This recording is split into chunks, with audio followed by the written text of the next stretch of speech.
بسم اللہ الرحمن الرحیم الحمد للہ رب العالمین وبہ نستعین وصلی اللہ وسلم علی سید الانبیاء والمرسلین وعلی آلہ واصحابہ اجمعین ومن تبعہم باحسان الی یوم الدین اما بعد۔ محترم مشاہدین، کل ہم نے اللطائف العلمیہ میں ایک مسئلہ ذکر کیا تھا جو روات حدیث سے متعلق ہے۔ اللطائف العلمیہ عدد 11 ہے۔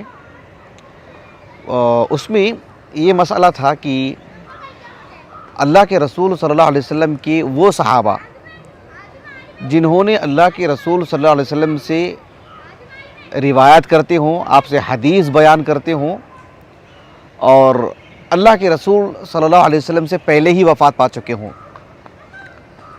گویا کہ تلمیذ استاد سے پہلے وفات پایا ہے۔ لیکن یہاں پر صرف عام مدرس، عام تلمیذ کی بات نہیں ہے، یہاں پر ایک صحابی کی بات ہے۔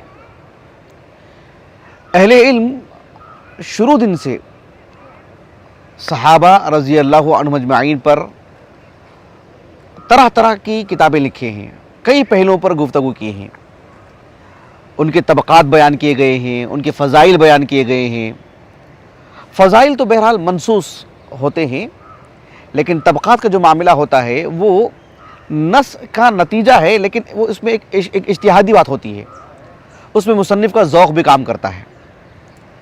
آپ دیکھو، محمد بن سعد رحمہ اللہ نے ایک کتاب لکھی ہے طبقات الکبریٰ، اس میں آپ نے صحابہ رضی اللہ عنہم اجمعین کو 5 طبقات میں تقسیم کیا۔ وہ ہمارا موضوع نہیں ہے، لیکن وہ بہت مفصل کتاب ہے۔ وہ ایک اور کتاب ہے محمد بن خلیفہ بن خیاط رحمہ اللہ کی، ان کی جو کتاب الطبقات ہے وہ مختصر ہے، لیکن وہ الگ نوعیت ہے، اس جیسی نہیں ہے جو محمد بن سعد رحمہ اللہ کی ہے، کافی قدیم کتابیں ہیں یہ۔ امام مسلم رحمہ اللہ بھی 3 صدی ہجری کے ہیں، آپ بھی کئی کتابوں کے مصنف ہیں۔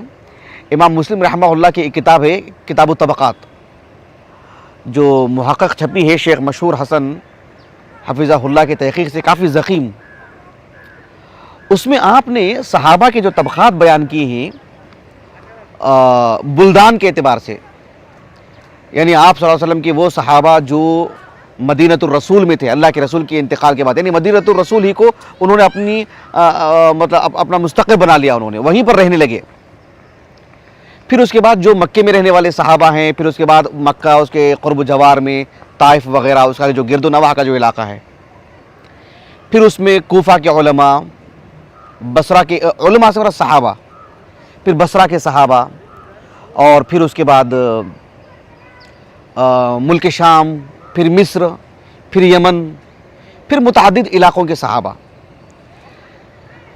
پھر بالآخر آپ نے جو صحابیات کا ذکر کیا ہے، ہود بکر، تو صحابیات کا ذکر کیا ہے۔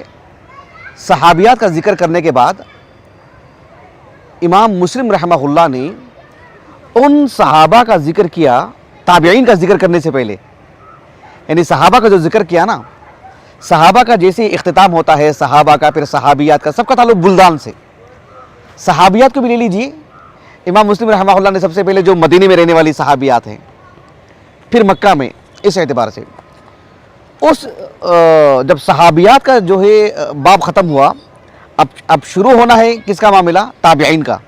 تو اس سے پہلے ایک ہلکا سا عنوان قائم کیا امام مسلم رحمہ اللہ نے، گویا کہ ایک طرح کا علم کا اختراع کیا آپ نے، تصنیفی طور پر نہایت اختصار سے۔ بعد کے علماء نے اس پر لکھا، لیکن امام مسلم رحمہ اللہ کو اللہ سبحانہ وتعالی نے اولیت عطا کی کہ امام مسلم رحمہ اللہ صحابہ کا جب جو باب ہے وہ ختم ہونے جا رہا ہے اور تابعین کا باب کا آغاز ہونے جا رہا ہے، تو درمیان میں ایک آپ نے ایک فصل قائم کی، بالکل ہی مختصر، اور اس میں لکھا کہ ممن حفظ عنہ الحدیث عن الرسول صلی اللہ علیہ وسلم، یعنی اب ہم ان صحابہ کے نام لکھیں گے جن سے اللہ کے رسول کی ہمیں روایات ملتی ہیں، لیکن ممن ہلک قبلہ صلی اللہ علیہ وسلم، جو اللہ کے رسول سے پہلے وفات پا گئے، ایسے صحابہ۔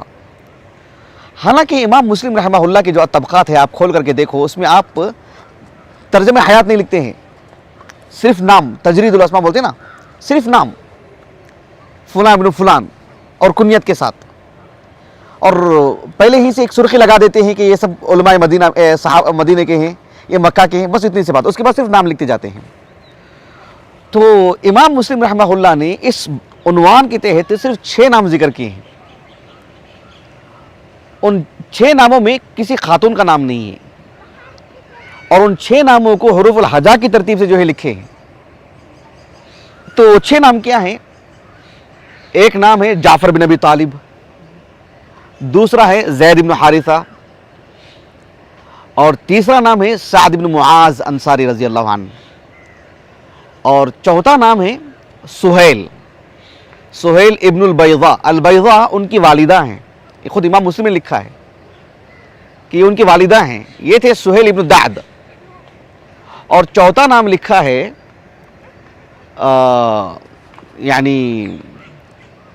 क्या नाम है, अब्दुल्ला बिन रवाहा, ज़ैद इब्न हारिसा और जाफर बिन अबी तालिब, तीनों तो ग़ज़वे मुता में जो है शहीद हुए। और सबसे आखिर में नाम लिखे हैं उम्मुल मुमिनीन उम्मु सलमा रज़ियल्लाहु अन्हा के साबिक़ शौहर अबू सलमा इब्न अब्दुल असद। ये 6 नाम लिखे हैं कि जिनसे हमें अहादीस मिलती हैं, और ये अल्लाह के रसूल से पहले ही वफ़ात पा चुके हैं, तिलमीज़ का इंतकाल उस्ताद से पहले। इसलिए कि तबक़ात का जो इल्म है, इसमें बुनियादी चीज़ क्या होती है, मवालिद व वफ़ियात याद करना पड़ता है, याद रखना पड़ता है, ज़हन नशीन करना पड़ता है, याद ना भी हो तो कम अज़ कम उसका लिहाज करना पड़ता है। और फिर ये भी कि जो है मतलब उनके असातिज़ा कौन, इनके तलामीज़ा कौन, ये भी देखने पड़ते हैं। इसलिए कि तबक़ात में होता क्या है कि कौमुन मुतशाबिहुन, जिसकी तारीफ़ बयान की जाती है। अब तबक़ा का क्या मतलब है, यानी कौमुन मुतशाबिहुन फ़ी सिफ़तिन मिन अस्सिफ़ात, कभी सिन के एतबार से, उम्र के एतबार से कभी मुक़ारबत होती है, कभी वो उस्ताद से ततलमुज़ में एक हो जाते हैं। एक छोटी मिसाल जो शेख मशहूर हसन हफ़िज़हुल्लाह ने दी है, मुक़द्दिमे में लिखा है कि आप अनस बिन मालिक को ले लीजिए रज़ी अल्लाह अन्हु, वो भी अबू बकर सिद्दीक़ रज़ी अल्लाह अन्हु उम्र के एतबार से अगर ख्याल करेंगे तो दोनों का तबक़ा अलग, वो किबार सहाबा में से और ये सिगार सहाबा में से। लेकिन अल्लाह के रसूल के वो सहाबी है ना, बहैसियत एक उस्ताद के ततलमुज़ की अगर बात करते हैं तो सब फ़ी तबक़तिन वाहिदा, दोनों का एक तबक़ा। तो इसमें फिर वो एक तरह का ज़ौक़ अलग अलग रहता है मुसन्निफ़ का, तो अलग अलग तरह से लिखते हैं। फिर उसके बाद माँ बाप के उलमा, कल हमारे हाफिज़ अबू आवाना ने काफ़ी तफसील से लिखा, माशाल्लाह, देखा आप लोगों ने, काफ़ी तफसील से लिखा, जिसमें उन्होंने हाफिज़ सियूती रहमहुल्लाह के हवाले से लिखा, और कुछ जदीद तहक़ीक़ात का भी आपने ज़िक्र किया।